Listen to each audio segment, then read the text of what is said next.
আমি অপারেশন থিয়েটারে আমি ঢোকাইছিলাম, আমার হাতটা ধরে আমার স্ত্রী বলেছিল, ও আমার স্বামী জান, আপনার 10 বছর থেকে আপনার সংসার করলাম, আপনার মেয়েকে আমি জন্ম দিতে চলেছি, হয়তো আমি নাও আর ঘুরে আসতে পারি। এরকম কথা শোনা যায় না যে মা সন্তান জন্ম দিতে গিয়ে মা মারা গিয়েছে, সন্তান বেঁচে আছে, এরকম ঘটনা আমরা শুনতে পাই না। মা জানে ভালো করে সন্তান জন্ম দেওয়াটা কত কঠিন। আমার স্ত্রী আল্লাহ, তো কিয়ামতের মাঠে আমরা জানি যে যে জায়গা আপনি ছেড়ে আরেক জায়গায় উঠবেন, তো 2 জায়গা সাক্ষী দেবে কিয়ামতের মাঠে। তাহলে 2টা সাক্ষী আপনি ছাড়বেন কেন? বাবজি, এ বাবজি আপনি আগে আসেন। বুঝতে পারেনি, আপনাকে বলছি একটু আগে আসেন বাবজি, একটু আসেন, একটু কষ্ট হোক আপনাকে। আমি ছেলে, আপনার ছেলের বয়সে আমি আপনাকে ডাকলাম, কষ্ট দিলাম, দুঃখ করিয়েন না। যাদের জায়গায় সামনে, আপনি সামনে আসেন, সামনে আসেন। আপনি অনেক ওয়াজ নসিহত শুনেছেন, আপনাকে প্রথমেই একটা কথা বলে দিচ্ছি, যতক্ষণ কথা বলবো কিছু না কিছু আপনার উপকার করবই ইনশাআল্লাহ। কিছু না একটা উপকার আপনার আজকে করবই আমি, এই নিয়াত আমার আছে। আল্লাহর উপরে ভরসা রেখে আপনাদের সামনে আমি বক্তব্য চালু করছি। তাহলে আল্লাহ আমাদেরকে সুস্থ রেখেছেন, তাই আল্লাহ শুকরিয়া আদায় করি, পড়ি সকলে আলহামদুলিল্লাহ। আর একটু জোরে পড়েন আলহামদুলিল্লাহ।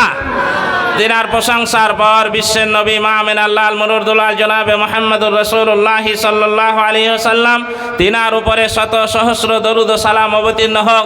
সকলে বলুন আল্লাহুম্মা আমিন। আল্লাহুম্মা সাল্লি আলাইহি, আল্লাহুম্মা বারিক আলাইহি। নবীজির একটা হাদিস প্রথমে বলি। আল্লাহ রাসূল একদিন খুতবা দিতে চাচ্ছেন, প্রথম মেম্বারে পা দিলেন, বললেন আমিন। দ্বিতীয় মেম্বারে পা দিলেন, তারপরও বললেন আমিন। তৃতীয় মেম্বারে পা দিলেন, তারপরও বললেন আমিন। আমার বক্তব্য বিষয় কিন্তু এটা নয়, শুধু একটা এখান থেকে কথা নিচ্ছি যে আমার নাম উচ্চারণ হলো, আল্লাহ রাসূল বলছে যে আমার নাম উচ্চারণ হলো, ফেরেশতা বলছে ওখানে জিবরাইল যে নবীর নাম উচ্চারণ হলো, তারপরেও যে সাল্লাল্লাহু আলাইহি ওয়াসাল্লাম পড়ল না, সে ধ্বংস হয়ে যাক। তা এখানে আমি আসার পর 2 জন বক্তব্য দিলেন, একজন আপনাদের হাফেজ সাহেব, একজন আব্দুর রহমান ভাই। তাহলে রসুলের নাম এসছে, আপনারা সাল্লাল্লাহু আলাইহি সাল্লাম পড়েননি। তাই আমি বলে দিলাম এখন থেকে যখন যেখানে যে বক্তার মুখে, যে মানুষের মুখে আপনার রসুলের নাম শুনবেন, বলবেন সাল্লাল্লাহু আলাইহি ওয়াসাল্লাম। আমাদেরকে আল্লাহ রাব্বুল আলামিন পৃথিবীতে আশরাফুল মাখলুকাত করে সৃষ্টি করেছেন, একবারে সৃষ্টির সেরা। তাহলে আল্লাহ রাব্বুল আলামিন আমাদেরকে ইসলাম ধর্ম দিয়েছেন। আমরা জানি ইসলাম মানে কি গো? ইসলাম মানে শান্তি। আমাদের শান্তি আছে পরিবারে, সমাজে, দেশে শান্তি আছে। কারণ একটা উদাহরণ দিয়ে আপনাকে, আপনি মুখ খুলে কথা বলবেন। আপনার এই ধূপগুড়ি বাজারে পৃথিবীর মধ্যে সবচাইতে যত জীবজন্তু আল্লাহ সৃষ্টি করেছেন, যত জীব সৃষ্টি করেছেন, সবচাইতে চামড়া মোটা কোন জানোয়ারের বলেন তো? কেউ জানেন? তুমি তো খুব ভালো জানো, বাহ। হাতির চামড়া মোটা সবচাইতে? কেউ জানেন না এত লোকের মধ্যে? হ্যাঁ, গন্ডারের চামড়া সবচাইতে মোটা। দেখ, গন্ডার শুয়ে আছে আপনাদের এই ধূপগুড়ি এই বাস স্ট্যান্ডে, ধরেন শুয়ে আছে। আমি কিন্তু এটা উদাহরণ দিচ্ছি, কোরআন হাদিস নয়, যে শান্তি নেই কেন, এই উদাহরণটা দিলে চট করে বুঝে যাবেন আপনি। তো ওখানে শুয়ে আছে আপনাদের গ্রামের একটা ছেলের, ওখানে বিয়ে হয়েছে। তো শ্বশুর বাড়ি যাবে, তো গন্ডার শুয়ে আছে, তোকে কাতুকুতু দিচ্ছে, ও শুয়ে আছে চুপচাপ। শ্বশুর বাড়ি চলে গেছে, ও 2 দিন শ্বশুর বাড়িতে থেকে আবার ও বাড়ি আসছে, তো ওই গন্ডারটা হাসছে। ওকে বলছে, ভাই তোকে 2 দিন আগে কাতুকুতু দিন, তো তুই তখন হাসলি না, আর এখন 2 দিন পর হাসছিস মানে? তো বলছে, ভাই তুই 2 দিন আগে কাতুকুতু দিয়েছিস, আমার যা চামড়া মোটা, এই শরীর চামড়া ভেদ করে শরীরে লাগতে 2 দিন সময় লাগলো, ওই জন্য আজকে হাসছি। কয়দিন সময় লাগলো? চামড়া কত মোটা দেখেন। গন্ডারের 2 দিন সময় লাগলো, দেও হাসছে। আর আমাদের কারো 50 বছর বয়স, কারো 60 বছর বয়স, কারো 70 বছর বয়স। প্রতি জুমাতে আপনার ইমাম সাহেব কোরআন দিয়ে, হাদিস দিয়ে, উপন্যাস দিয়ে, ইতিহাস দিয়ে আপনাকে কত রকমের কাতকুতু দেয়। ও আমার মুসাল্লিরা, আপনার বউদেরকে পর্দায় রাখুন, আপনার বিটিদেরকে পর্দায় রাখুন, 5 ওয়াক্তের নামাজ পড়তে বলুন, আপনিও পড়েন। এইগুলো কোরআন হাদিস দিয়ে আপনাকে 40 বছর ধরে আপনার ইমাম খুতবা দিচ্ছে, আপনাকে কাতকুতু দিচ্ছে। কিন্তু এখনো এমন মুসলমান আছে যারা 5 ওয়াক্তের নামাজ মসজিদে এখনো যায় না। এরকম লোক নেই? বেশিরভাগ লোক, 95% বললে ভুল হবে না, 95% লোক নামাজ পড়ে না। আবার ও দাবি করছে যে আমি মুসলমান। তুই কিসের মুসলমান? হ্যাঁ, তুই নামাজ পড়িস না মূল মুসলমান? আল্লাহ রসুল পরিষ্কার হাদিসের মধ্যে বলছে যে নামাজ পড়ে না সে মুসলমান নয়। কিসের মুসলমান? তোমার জানাজা কিচ্ছু হবে না, এমনি পুঁতা দেন ওকে। আপনারা 400 ঘরের সমাজ, যারা মাথা আছেন, যারা মোড়ল, যারা সর্দার, আপনাকে একটা বুদ্ধি আজকে বলে যাচ্ছি, আপনাকে বাঁচাবার জন্য শুধুমাত্র আপনাকে আমি বলছি। যারা মাথা আছেন, সর্দার, মোড়ল, গ্রামের দায়িত্বে আছেন, তারা আজকেই ডিসিশন নেন যে যারা নামাজ পড়বে না আমার সমাজে থাকবে না। আমি তার সর্দারি, তার মোড়লি আমি করতে যাব না। তো দেখেন নামাজ পড়ে কিনা। আর যদি না পড়ে ওকে বাদ দিয়ে দেন, তাহলে কিয়ামতের মাঠে আপনাকে মোড়ল হিসাবে ডাকা হবে। তোর সমাজে কে নামাজ পড়েনি তুই হিসাব দে। আপনার নিজের হিসাব দিতে পারবেন না। আপনি আপনার বউকে সেই গ্রুপ লোনে ভরে রেখেছেন, এখনো আপনার ওই হিসাব দিতে পারবেন না। আপনি সমাজের কি করে হিসাব দিবেন? এদিকে গ্রুপ লোন চলে বাবজি, গ্রুপ লোন এদিকে নেই না? ওরে আল্লাহ, এই আসামও বাদ নেই। আমি মনে করছি আমাদের মুর্শিদাবাদে শুধু ঢুকেছে বাড়ি বাড়ি, তা আপনাদের এইখানেও এই চরেও চলে এসছে। সুবহানাল্লাহ, গ্রুপ লোন নিয়ে ও বিটি বউকে দিয়ে দিয়েছে গ্রুপ লোনের অফিসারকে, দিয়েও এসে তাহাজ্জুদ পড়ছে। আল্লাহু আকবার। আল্লাহর কসম করে বলছে ওই তাহাজ্জুদের কোনো দাম নাই। আল্লাহ আপনাকে ওই তাহাজ্জুদের জন্য বসে নেই। আপনার বউ যদি গ্রুপ লোনে ঢুকে থাকে, তাহলে কাবা শরীফের গেলাপ ধরেও যদি আল্লাহর ইবাদত করেন, তাহলেও ইবাদত কবুল হবে না। কেননা আপনাকে আপনার বউকে গ্রুপ লোনে ঢোকার জন্য বউ পাঠানো হয়নি। কিন্তু দেখা যায় এখানে লজিক বাড়া আছে যে বউকে গ্রুপ লোন দেওয়া হয়, কোনো পুরুষকে দেওয়া হয় না। কোনো পুরুষকে গ্রুপ লোন দেয়? বউকে কেন দেয়? এখানে আপনার মাথায়, আপনার গোবর ভরা আছে আপনার মাথায়। কেন বউ ইনকাম করতে যায়? ইনকাম তো আমি করি, আমি টাকা পরিশোধ করবো, আমাকে দাও। যান আপনি কালকে, আপনাকে দেয় কিনা? আপনি ব্যাঘাতটা করে পায়ে হাতে পড়বেন, আপনাকে গ্রুপ লোন দেওয়া হবে না। আপনার বউকে দেবে, আপনার স্ত্রীকে দেবে। তার মানে তুমি আমার বউকে, তোমার বউকে আমার কাছে তুমি বন্ধক রেখে দিলে, তার পরিবর্তে তোমাকে 50,000 টাকা আমি দিলাম। এটাই তো সিস্টেম নাকি? এই গ্রুপ লোনের এটাই তো সিস্টেম। আল্লাহর কসম করে বলছি, যাদের বউ এখনো গ্রুপ লোনে ঢুকিয়ে রেখেছেন, যদি মনে করেন যে মরার পর বাঁচতে চাই, আজকেই আপনি বের করে ফেলেন। না হলে আপনার নামাজ, রোজা, হজ, যাকাত কিছুই আল্লাহর কাছে কবুল হবে না। নাম্বার 2, শান্তি নেই কেন? আর একটা উদাহরণ আপনাকে দিই, যে আপনাদের এই ধূপগুড়ি বাজারে একটা মুদিখানা দোকান আছে। তো মুদিখানা দোকানে বেশি দেখবেন যে কর্মচারী রাখে, বড় দোকানগুলো এক কর্মচারী রেখেছে, ওর নাম হচ্ছে ইসলাম। তো ওই কর্মচারী যে দোকানে রাখে, দোকানের মালিক, দোকানে থাকতে থাকতে তার বাড়ির সঙ্গে একটা সম্পর্ক হয়ে যায় না? কোনো সময় রুটি আনতে, কোনো সময় ভাত আনতে, কোনো সময় কোনো জিনিস দিতে, এরকম হয়তো। এরকম করতে করতে ওই কর্মচারীটার সঙ্গে ওই দোকানের মালিকের মেয়ের কিন্তু একটা সম্পর্ক হয়ে গেছে, ভালোবাসার। দোকানের মালিক জানতে পেরেছে যে এই বদমাস, এই কর্মচারী আমার মেয়ের সঙ্গে লাইন করেছে। রাগ কার হবে না বলেন তো? মেরে ধরে ওকে তাড়িয়ে দিয়েছে দোকান থেকে। গ্রামের লোক সবাই জানে ব্যাপারটা। ও ধূপগুড়ি আপনার এই আপনাদের যে স্টেশন, এই স্টেশনে যে ফোন করছে সেই মালিকের মেয়েকে। মালিকের মেয়ের নাম হচ্ছে শান্তি। শান্তি তুমি যদি আমার সঙ্গে ভালোবাসা সত্যিকারে যদি তুমি করে থাকো, তাহলে আমি স্টেশনে বসে আছি, তুমি চলে এসো। তোমার আব্বা আমাকে দোকান থেকে তাড়িয়ে দিয়েছে, যদি সত্যিকারে আমাকে পেতে চাও তাহলে তুমি তাড়াতাড়ি তুমি বাড়ি থেকে চলে এসো। যখন দেখবেন ছেলে মেয়ে ভালোবাসা করে, ও আর চোখে কিছুই ধরে না, ভালো মন্দ কিছুই ধরে না। যেমন ফোন করাও বাড়ি থেকে দেড়টান চলে গেছে, যে ও ট্রেন ধরে ধরেন চলে গেছে কলকাতা, এদিকে মালিক খুঁজে বেড়াচ্ছে আর শান্তি বেটিকে, যে আমার বেটি কই, বেটি কই, হারিয়ে গেল, বেটি পাই না, আমার শান্তিকে পাই না। গ্রামবাসী বলছে শান্তিকে পাও না, তোমার গ্রামে যে ইসলাম নামে ছেলেটা ছিল, ওই ছেলেটা কই? বলছে ওকে তাড়িয়ে দিয়েছি। তোমার মতন পাগল কেউ দুনিয়াতে আছে যে ইসলামকে তাড়িয়ে দিয়ে তুমি শান্তি গ্রামে খুঁজছো? যেখানে ইসলাম আছে ওখানে শান্তি চলে গেছে। বুঝে এসছে কথা? আপনারা বুঝতে পারেননি কথা? আপনার শরীর থেকে আপনি শুরু করে, আপনার শরীরে কোনো ইসলাম আছে? আপনার পরিবারে, আপনার সমাজে ইসলাম যেখানে নেই ওখানে শান্তি কি করবে আপনার বলেন? আমাদের ইসলাম নেই, তার জন্য শান্তিও নেই।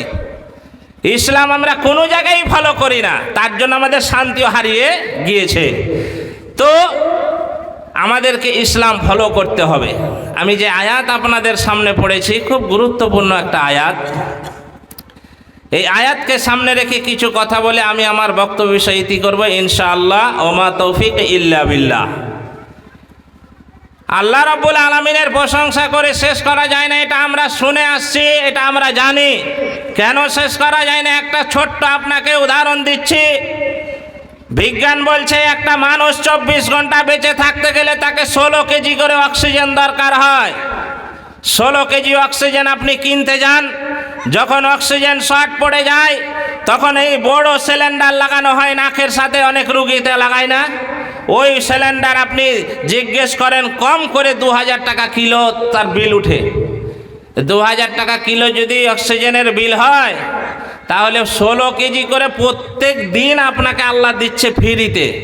তাহলে 16 কেজি করে যদি 2000 টাকা করে ধরা হয়, তাহলে 32,000 টাকা খালি অক্সিজেনের বিল আপনার। 32,000 টাকা প্রতিদিন অক্সিজেনের বিল। সূর্যটা এমনি এমনি জ্বলছে, বাড়িতে কারেন্ট জ্বললে 3 মাসের 3000 টাকা বিল এসছে, 1 মাস আপনি লেট করে কারেন্টটা কেটে দিয়ে চলে যায়। সূর্যটাতে যে এত কাজ আপনি করছেন, আল্লাহর এমনি জ্বলছে? এমনি চলে না।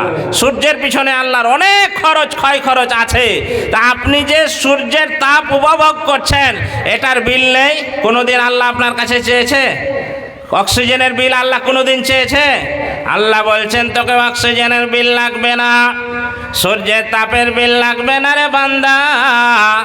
যখন মসজিদে আসসালাতু খায়রুম মিনান নাওম, যখন তোমার মসজিদে তোমার মুয়াজ্জিন হাইয়া আলাস সালাহ,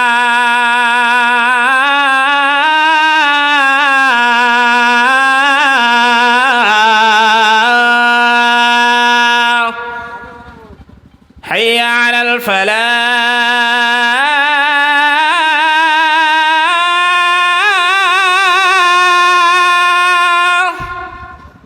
হাইয়া আলাল ফালাহ,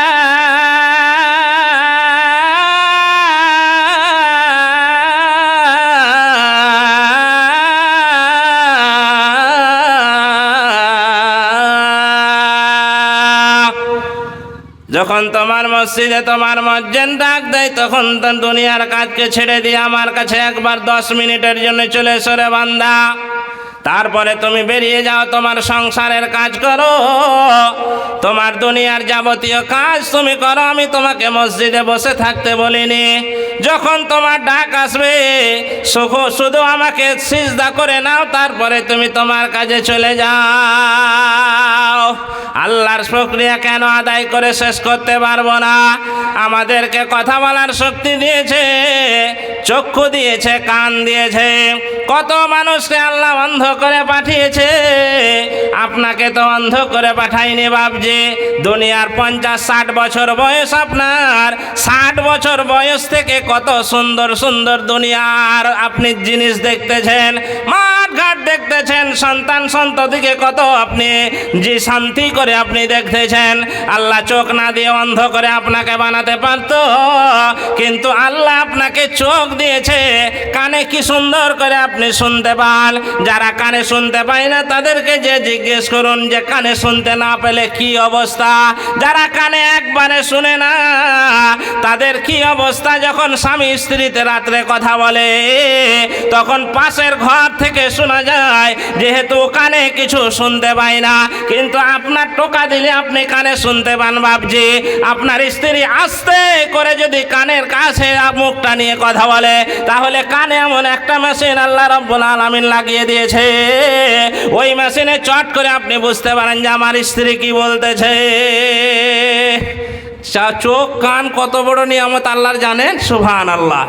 তাই আল্লাহ রাব্বুল আলামিন বলছেন, লাহুম কুলুবুন লা ইয়াফকাহুনা বিহা ওয়া লাহুম আ'য়ুনুন লা ইউবসিরুনা বিহা ওয়া লাহুম আযানুন লা ইয়াসমাউনা বিহা উলাইকা কাল আনআমি বাল হুম আযাল উলাইকা হুমুল গাফিলুন।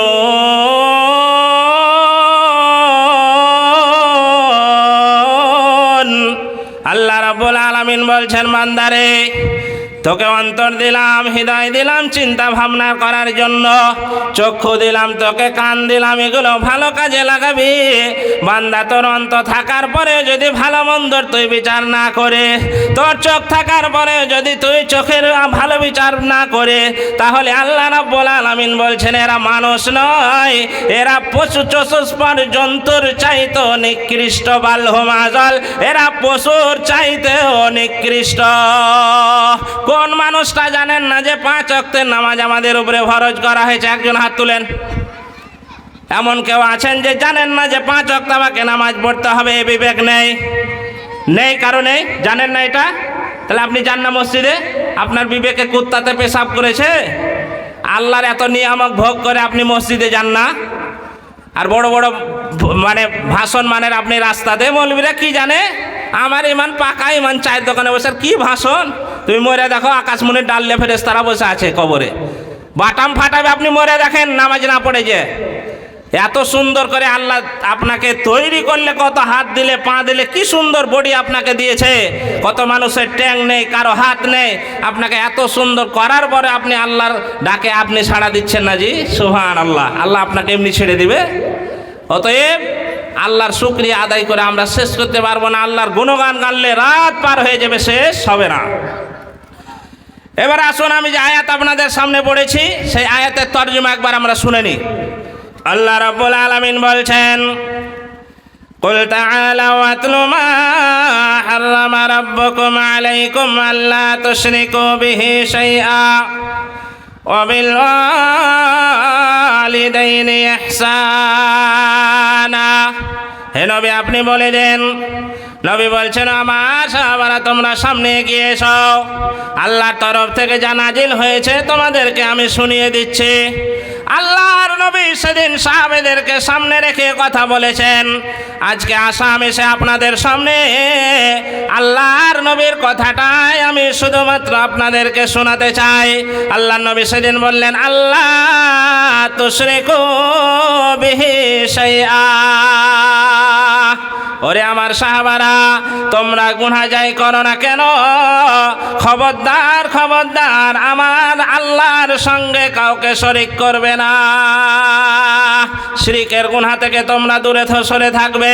শিরক কাকে বলে? এক কথায় আপনাকে আমি বলি, আল্লাহ যেটা পারে অন্য কেউ পারে এটা মনে করার নাম হলো শিরক। আল্লাহ সন্তান দিতে পারে, কোন মানুষ যদি পীর সাহেবের কবরে যেয়ে বলে, পীর সাহেব আমাকে সন্তান দাও, যদি মনে করে করে তাহলে সেটাই শিরক। আল্লাহ বৃষ্টি দিতে পারে, যদি মানুষ মনে করে যে দুনিয়ার কোনো মানুষ বৃষ্টি দিতে পারে, এটাই শিরক। এক কথায় আল্লাহ যেটা পারে অন্য কেউ পারে, এটা মনে করাটাই হলো শিরক। এ গুনাহ আমাদেরকে করা যাবে না। আল্লাহ এক নম্বরে বললেন যে শিরকের গুনাহ থেকে তোমরা দূরে সরে থাকো। নাম্বার 2, ওয়াবিল ওয়ালিদাইনি ইহসানা। 2 নম্বরে আল্লাহ রাব্বুল আলামিন বলছেন তোমরা পিতামাতার সঙ্গে ভালো ব্যবহার করবে, পিতামাতাকে তোমরা কষ্ট দিবে না। পিতামাতাকে কষ্ট কেন আল্লাহ রাব্বুল আলামিন নিষেধ করলেন? আল্লাহর কথা বলতে বলতে সঙ্গে সঙ্গে আল্লাহ পিতামাতার কথা বললেন। তাহলে গুরুত্ব কতটা আল্লাহর কাছে পিতামাতা। আজকে এই বিষয়টা আমরা অনেকেই লক্ষ্য করি না। নামাজ পড়ি, দাড়ি রেখেছি, ভালো কাজ করি, রোজা করি, কিন্তু পিতামাতার সঙ্গে চরম খারাপ ব্যবহার করি। এরকম এই গ্রামে হয় জি? হয়। তাহলে বলে লাভ আছে? কোরআনের আয়াত আপনাকে বলছি, আমি 600 কিলোমিটার রান করে এসে আপনাকে গাঁজাখড়ি গল্প শোনাতে আসেনি এত কষ্ট করে। শরীরের যা অবস্থা আমি জানি। কোরআনের আয়াত বলছি, যদি আপনার সন্দেহ হয় নামবো, ঘরে থাকবো, আপনি যাবেন। কোথা থেকে বললেন এই কথাগুলো আমাদেরকে দেখান, আপনাকে আমি দেখাতে পারবো ইনশাআল্লাহ। আল্লাহ বলছেন যে পিতামাতার সঙ্গে ভালো ব্যবহার করো। কেন?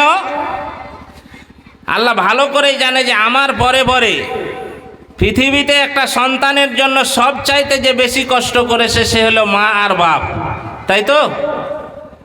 তার জন্য আল্লাহ বললেন পিতামাতার সঙ্গে ভালো ব্যবহার করো। একটা সন্তানকে মানুষ করতে গিয়ে 4টিখানি কষ্ট জি মা বাপের, আর ওই সন্তানকে বড় করে দিয়ে ওর আর মুখের দিকে তাকাই যায় না। বাপ মাকে ভাত দিবে না, ও খেতে বাড়ি থেকে বের করে দিয়েছে বাপ মাকে, এরকম ঘটনা ঘটছে। যারা পিতামাতার সঙ্গে খারাপ ব্যবহার করেন, ভালো ব্যবহার যারা করেন না, তাদেরকে আয়াতটা শোনাচ্ছি, আজ শুনে কান খুলে শুনে রাখুন। মৃত্যু একদিন আসবে, আল্লাহর হুকুম হলে আপনাকে চলে যেতে হবে দুনিয়া ছেড়ে কবরে। ওই কবরে যদি আপনি বাঁচতে চান তাহলে আপনি আপনার পিতামাতার সঙ্গে আজ থেকে ভালো ব্যবহার করবেন। কেননা পিতামাতা আপনার জন্য যা কষ্ট করেছে, পৃথিবীর যতই আপনার আপন বন্ধু বান্ধব আত্মীয় স্বজন, যতই শ্বশুর শাশুড়ি আপনার থাক, মা বাপের মতন কষ্ট পৃথিবীর কেউ আপনার জন্য করেনি এবং করতে পারবে না। একটা যখন মেয়ের বিবাহ হয়, আপনাকে ছোট্ট ইঙ্গিত দিচ্ছি, যে যুবকেরা মা বাপের সঙ্গে কথা বলছো না, একটু ইঙ্গিত দিচ্ছি। একটা যুবক মেয়ের যখন বিবাহ দেওয়া হয় 16 বছর 18 বছরে, 1 বছর কিংবা 2 বছর পরে সন্তান আসে অনেক মা বোনের।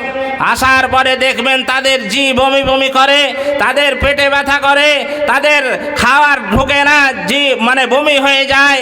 এই শুরু হয় যখন সন্তান পেটে আসে, তখন থেকেই শুরু হয়। 1 মাস 2 মাস 3 মাস 4 মাস, এই করতে করতে যখন 4 মাস 10 দিন বয়স হয়, সন্তানের দেহে যখন আল্লাহ রাব্বুল আলামিন রূহ ফুঁকে দেন, তখন সন্তান নড়াচড়া আরম্ভ করে, তখন মায়ের কষ্ট আরো বেড়ে যায়। এই অবস্থায় আপনার বাপের সংসার করে থাকে। ও যুবক কুলাঙ্গার, যারা আজকে মা বাবার সঙ্গে কথা বলছো না, তোমাকে আমি স্মরণ করাতে চাই, তোমার স্ত্রীর পেটে সন্তান যখন আসে তুমি ভালো করে জানো, 4 মাস 10 দিন হওয়ার পরে যখন সন্তান নড়াচড়া আরম্ভ করে, তখন তোমার স্ত্রী খেতে পারে না, অনেক কষ্ট হয়। তারপরেও তোমার সংসারের সকাল থেকে সন্ধ্যা পর্যন্ত কাজ করেছে। তোমার স্ত্রীটা তোমার সংসারের যেমন সকাল থেকে সন্ধ্যা পর্যন্ত কাজ করে দেয়, তোমার মাও তোমার বাপের সংসারে সকাল থেকে সন্ধ্যা পর্যন্ত তোমাকে পেটে রেখেই সেদিন কাজ করেছিল।